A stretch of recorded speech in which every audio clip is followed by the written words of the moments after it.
셀트리온의 트룩시마가 미국과 유럽에서 대박을 쳤다고 합니다.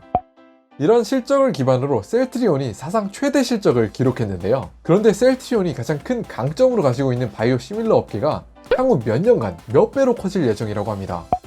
과연 셀트리온은 이런 황금과 같은 기회를 잡을 수 있을까요? 포셔피디와 함께 알아보도록 하겠습니다. 얼마 전에 글로벌 제약회사 1위를 다투는 회사 로슈가 굉장히 큰 고민거리에 빠져 있다는 기사가 올라왔습니다. 글로벌 제약회사 로슈를 어렵게 만든 것은 바로 오늘의 주인공 셀트리온 때문인데요. 과연 어떤 일이 있었을까요? 로슈는 1998년 리툭산이라는 자가면역 질환 치료제를 개발했는데요. 이 치료제가 정말로 대박을 터뜨립니다. 이 약이 정말로 얼마나 대박이었냐면요, 이 약 하나에서만 나오는 매출이 8천억, 또 거기에서 낳는 영업이익이 3천억 규모였다고 합니다. 영업이익이 3천억이라고 한다면 국내 대기업의 웬만한 튼튼한 계열사의 수준의 영업이익인데요, 약 하나가 그 정도 수준의 영업이익을 거두었다고 하니까 로슈에게 정말로 얼마나 큰 돈을 벌어다주는 수입원이었는지 감이 오실 것 같습니다. 그런데 그런 리툭산이 2015년에 특허가 만료되었는데요. 특허 만료의 기회를 포착한 셀트리온은 바로 로슈의 리툭산의 바이오 시밀러를 출시하게 됩니다. 이렇게 유럽 시장에 진출하게 된 셀트리온의 바이오 시밀러, 무려 1년 만에 시장 점유율 35%를 얻어내는데 성공합니다. 바이오 시밀러라는 약은 승인 과정에서 동등성 시험을 거치기 때문에 기존의 약과 거의 유사하거나 그보다 뛰어난 성능을 가지기 마련입니다. 그럼에도 불구하고 의료인들 입장에서는 사람의 생명을 다루는 굉장히 중요한 문제이기 때문에 의약 처방을 할 때에는 굉장히 보수적인 관점을 따릅니다. 그렇기 때문에 이렇게 10년 동안 잘 쓰고 있던 약을 전환하는 것이 굉장히 어려울 수 있습니다. 그런 어려움을 뚫고 셀트리온은 시장을 장악하는데 성공한 것입니다. 정말로 대단한 성과라고 자평할 수 있을 것 같습니다. 이렇게 셀트리온의 트룩시마가 유럽 시장에서 성공적으로 안착을 하자 로슈의 리툭산에는 굉장히 큰 매출에 타격이 있었습니다. 이렇게 유럽에서 큰 성공을 거둔 셀트리온의 트룩시마. 하지만 트룩시마의 꿈은 여기서 멈추지 않았습니다. 트룩시마의 다음 목표는 바로 제약회사라면 누구나 꿈꾸는 정말로 이상향의 그곳, 미국 시장이었죠. 트룩시마는 2018년 11월 바이오 회사 주주분들이라면 정말로 상상만 해도 가슴 떨리는 그 단어, FDA 승인을 받아냅니다. 이로써 미국 시장에도 판매로가 활짝 열린 셈이죠. 참고로 한 가지만 더 말씀드리면 로슈의 리툭산의 경우에는 정말로 큰 성공을 거둔 신약, 이른바 블록버스터급 신약 중에 하나였습니다. 그렇기 때문에 이런 블록버스터급 신약이 특허가 만료되는 순간에는 정말로 많은 제약회사들이 바이오 시밀러 등의 연구를 시작하는데요. 그런 여러 회사들 중에서도 바로 셀트리온의 트룩시마가 미국 FDA에서 처음 바이오 시밀러로서 승인을 받았다고 합니다. 새삼 정말 우리나라의 제약기업들이 기술력이 큰 폭으로 증진되었다는 것을 느낄 수 있는 대목이라고 생각합니다. 미국이 정말로 큰 시장 규모를 가진 나라는 맞지만 결국 약을 소비하는 것인 사람일 텐데 70억 인구 중에 미국이 차지하는 인구는 뭐 4억, 5억 정도밖에 안 되잖아. 그런데 미국에서 승인을 받은 거 가지고 왜 그렇게 다들 호들갑이야? 라고 이렇게 궁금해하실 수도 있으실 것 같아요. 그런데 제가 제약회사의 산업을 이야기할 때 미국 시장을 종종 언급하는 이유가 여기에 있습니다. 그 이유는 바로 미국 제약시장이 가지는 의미가 너무너무 크기 때문이에요.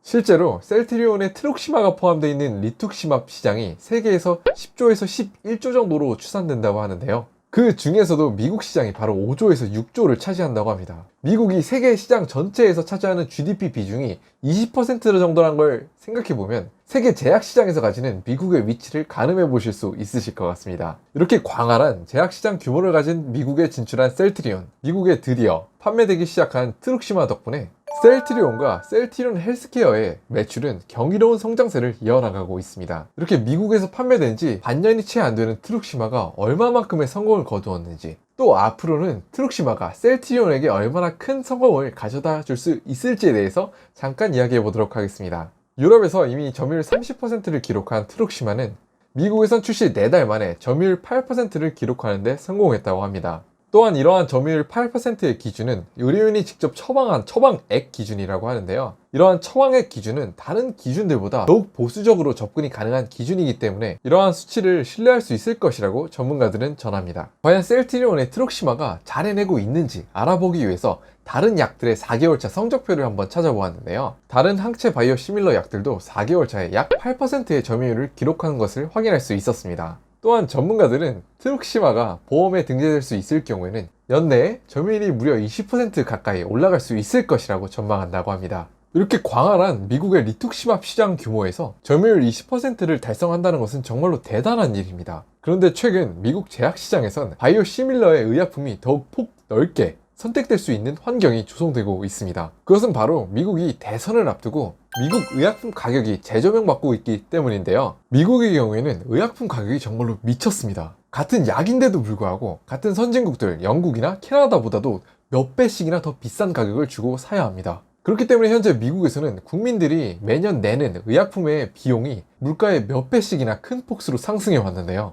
이런 치솟는 약값에 생존의 위협을 느낀 미국 국민들이 거리로 나와서 이런 시위 운동들을 하고 있습니다. 대선을 앞두고 이런 시민들의 목소리를 무시할 수 없는 각 대선 후보들과 미국 트럼프 대통령은 미국 약값을 내리기 위해 신약보다 20%에서 30% 정도 싼 바이오 시밀러 제약 상품들을 그 저변을 훨씬 더 넓힐 수 있도록 노력한다고 약속했습니다. 이런 미국의 새로운 제약 환경에서 트룩시마가 전문가들이 기대한 점유율 20%그 넘는 수치를 이룩할 수도 있을 것이라는 기대가 조금씩 커져가고 있는 상황입니다. 하지만 주주의 입장에서는 매출과 성과에 대해서 최대한 보수적으로 접근하는 것이 맞는 것 같습니다. 셀트리온의 트룩시마가 전문가들이 예측한 바이오시밀러의 그런 통상적인 성공의 틀인 점유율 20%를 연말에 기록한다고 한다면 트룩시마만 하더라도 미국에서 추가적인 수익이 매년 6,600억에 이르는 숫자로 돌아올 것이라고 기대됩니다. 그런데 셀트리온의 앞날이 더욱 기대되는 점은 이는 아직 시작에 불과하다는 점입니다. 컨설팅 업체 프로스트 앤 설리반에 따르면 전세계 바이오 시밀러의 시장 규모는 연 평균 성장률 25%를 거둘 것이라고 기대된다고 합니다. 우리나라가 요즘 1%에서 2% 성장을 얘기할 때 이런 20%에서 25% 성장률은 정말 꿈만 같은 수치인 것 같습니다. 우리나라가 요즘 저성장 기조에 머물러 있어 1%에서 2% 성장 규모를 기록할 것이라고 기대된다고 하는데요. 그런 상황에서 20%에서 25% 성장률은 정말로 앞으로가 더욱 기대되는 업계라고 할 수 있을 것 같습니다. 그뿐만이 아닙니다. 제가 앞서서 설명드린 것처럼 정말로 큰 대박을 치는 약들을 블록버스터라고 한다고 설명드렸습니다. 그런데 그런 블록버스터급 신약들 중에서도 가장 잘 나가는 신약 1위와 3위, 바로 휴미라와 허셉틴, 그 두 신약들이 앞으로 몇 년 안에 특허가 만료된다고 합니다. 바이오 시밀러 시장이 정말로 활짝 열리는 것이죠. 바이오 시밀러 업계에서 세계적인 강자로 인정받아온 셀트리온이 이런 환경적 기회들을 맞이하여 더욱 큰 기업으로 성장할 수 있기를 바랍니다. 그런데 셀트리온의 서정진 회장은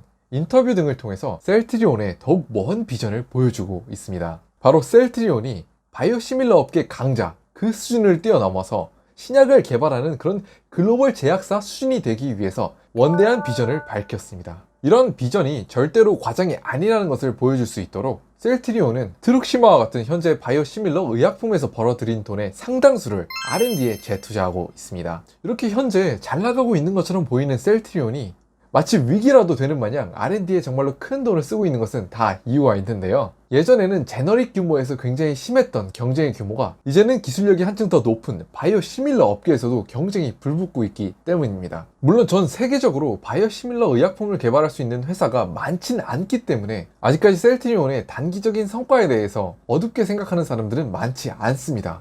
그런데 이런 기술 수준에서 안주한다면 미래는 없다는 것이 셀트리온 서정진 회장의 생각인 것이죠. 또한 셀트리온의 비전을 발표했을 때 하필이면 신약을 10개 정도를 보유하는 회사가 2030년까지 달성하는 목표라고 이야기한 이유가 있는데요. 그것은 바로 그 정도의 규모가 글로벌 제약회사의 규모에 맞먹는 덩치이기 때문입니다. 저희가 1년 동안의 주식 수익률을 이야기할 때 보통 20%, 30%라고 하면 굉장히 대단한 성과라고 이야기할 수 있을 것 같아요. 그런데 셀트리온이 정말로 비전처럼 글로벌 제약사로 2030년까지 도약할 수 있다고 한다면 주가가 700%, 800%까지도 뛸 수 있다는 말인데요. 그럼 연평균 수익률이 복리로 대략 50%가 넘는다는 뜻이죠. 셀트리온 주주분들은 정말로 상상만 해도 정말로 기분이 좋은 그런 시나리오일 것 같습니다. 물론 신약을 개발하는 과정은 바이오시밀러 의약품을 개발하는 과정보다 몇 곱절 리스키하고 더욱더 큰 비용을 요구합니다. 그렇기에 정말로 셀트리온이 그런 글로벌 제약사로 도약할 수 있을까 하는 마음이 드실 수도 있을 것 같습니다. 그런데 한편으로 생각해보면 이렇게 셀트리온이 바이오 시밀러 업계에서 강자가 되어서 전 세계에서 막대한 점유율을 토대로 이렇게 큰 돈을 벌어다 줄 것이라고 기대하는 사람은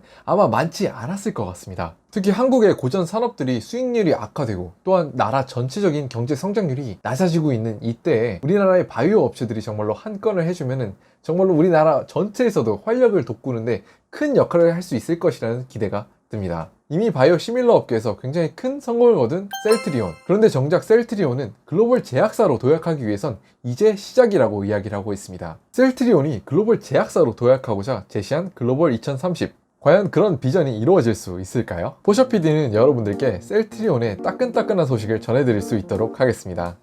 오늘도 영상을 재밌게 시청해주셨나요? 우측 하단에 구독하기 버튼을 눌러주시면 앞으로도 재밌고 유익한 영상들로 찾아뵐 수 있도록 하겠습니다. 오늘도 시청해주셔서 감사드립니다.